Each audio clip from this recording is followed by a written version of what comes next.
Hi, I'm Jared. Welcome to Everyday in Adventure. And today we're going to be working on my 1980 Honda XR500. I've got to take the carb off, see if I can get the needle and seat polished a bit to where it seals. And then I also have to kind of throw something together for a throttle assembly. Yeah, I've got to throw something together for a throttle assembly. Probably going to be robbing part of my throttle off of my pit bike and cobbling something together. Alright, let's get after it. Okay, so I got my carb off the XR500. I've got the outside scrubbed a bit. It needs a little bit of work on the inside, but right now what we're working on is the needle and seat. So your needle and seat assembly are just a little pointed needle, and it sits in a little conical assembly that ties into the carburetor. This is what lets your fuel in into the carb. It's controlled by your float valve. So your carburetor fills up with fuel, and then your float pops up and it pushes against your needle into your seat.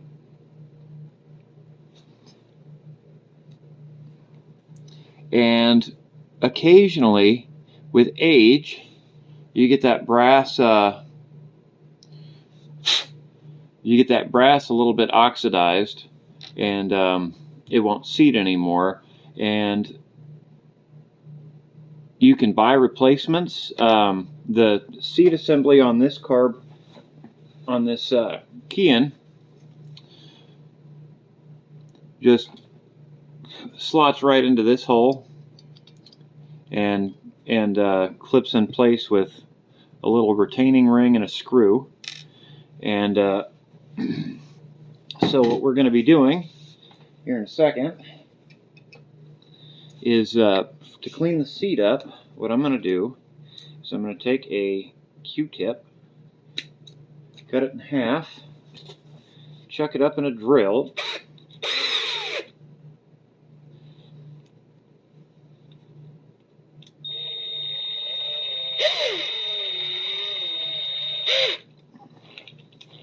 and then I'm going to take a little bit of toothpaste and use it as a polishing compound to clean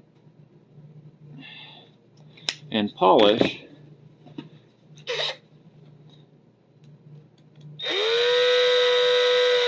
the inside of this seat. Never done this before. I know some people use brass polish. This is just what I have on hand, and I'm going to see if it works. We'll find out together. No harm in trying. Okay. Well, you can see how gross that came out. It's all black. So, still got a little bit of toothpaste in there, and I'm just going to go ahead and cut another one down and do the same thing. And on the needle, what I intend to do, instead of using the drill, because that's the male side of it, what I'm going to end up having to do on the needle is use paper towel. I'll just take a piece of paper towel and then rub it on the paper towel a lot, and go from there. I could use a really finite sandpaper, and I have some around for doing trigger jobs, like for polishing triggers up, but it's been a while since I've used it. I don't know if I can find it very easily.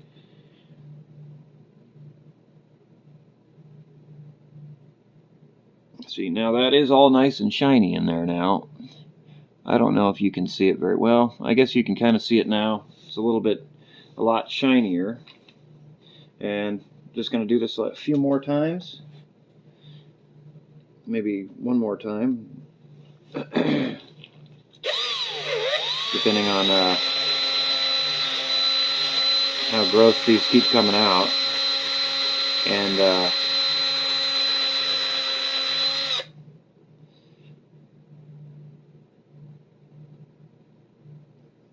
all right, I'd say that looks pretty good to me. And that is the cheap and easy way to clean seat when you can't find parts readily for a carburetor you're working on. Now I just got to clean the goop off, and I'm going to switch over to the needle here, and I'm probably going to do this off camera, just that way it's a little bit easier for me to use both hands. And also you get the process. You take a piece of paper towel, hold it in your palm, and then just rub and spin over and over and over again until it's nice and shiny. And then you oil your O-ring for the seat, and put the seat back in the carburetor, put the carburetor back together, and put it on the bike. And then I have my air box off of the bike. I'm missing this outside cover, so I'm going to be tracing this out and seeing if I can find a piece of plastic that I can put on the outside of it. And I've got to see if I can find a set of bolts to go in the bolt holes here. And that should be that for making the XR500 run. I'll probably start filming again when I'm cutting that out, if I can find a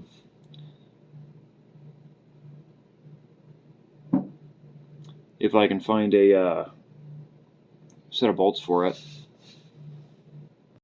Alright, well, I got it put back together. Got my carb back on, and a new fuel line made up, throttle assembly. The needle and seat seems to be working. The needle and seat seems to be working. I need to replace my fuel petcock. It's got a drip, but I don't know, it's not too bad. So I'm thinking put some gear on and maybe go for a little bit of a ride. It shouldn't hurt too bad. Still got a little bit I need to do before I head out, but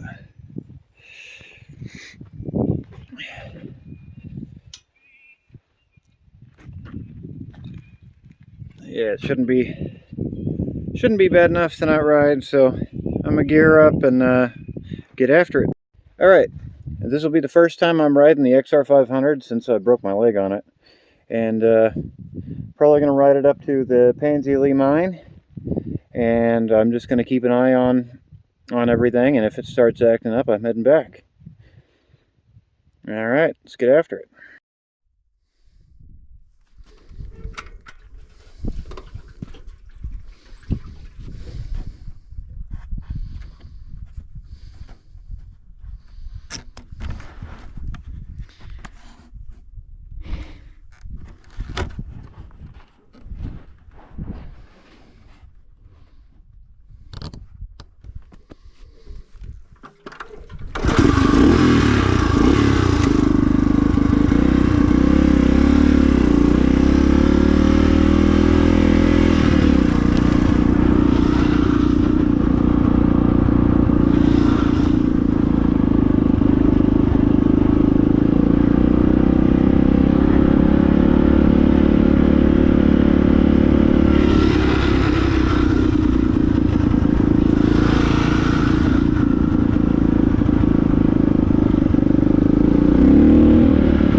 Okay, so as you can see, I'm not at the Pansy Lee. I'm in fact at the 10 mile. That ride did not conclude at the Pansy Lee, although I did ride to the Pansy Lee. I had a chest rig on, and the chest rig pushes the camera too far forward, so it was really just like videoing the top of my handlebars and the tank, and nobody wants to see that, which is a bummer because I even fell off of the bike and I was recording for it. I grabbed a little bit too much front brake going downhill at a very slow pace, and it decided it was going to come out from under me, and I have video of it. It just is crappy video, so unfortunately that's not going to be able to be posted. And also the fix for the carburetor, so it sort of works. I'm gonna go ahead and order a carb kit for it, and just get a new needle and seat and a new petcock while I'm at, or fuel valve while I'm at it, because it really needs it. It is dripping on it, and I got to get a back tire too because it's seen better days. The tires on the 1980 XR500 are kind of hard to find. The fronts especially, because the fronts are, I believe they're like 23 inches. Like they're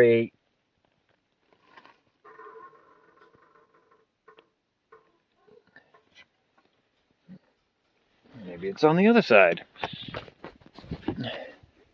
Oh yeah, they're a 23, the wheel's a 23 by 160. So they're like an enduro tire. In fact, the wheels are enduro rated. They're dual sport rated. They're DOT approved. So anyway, yeah, this you'll see this bike more often coming up on the channel. I've got to redo the seat. I've got to put new rear suspension, new rear tire, and do some carb work on it.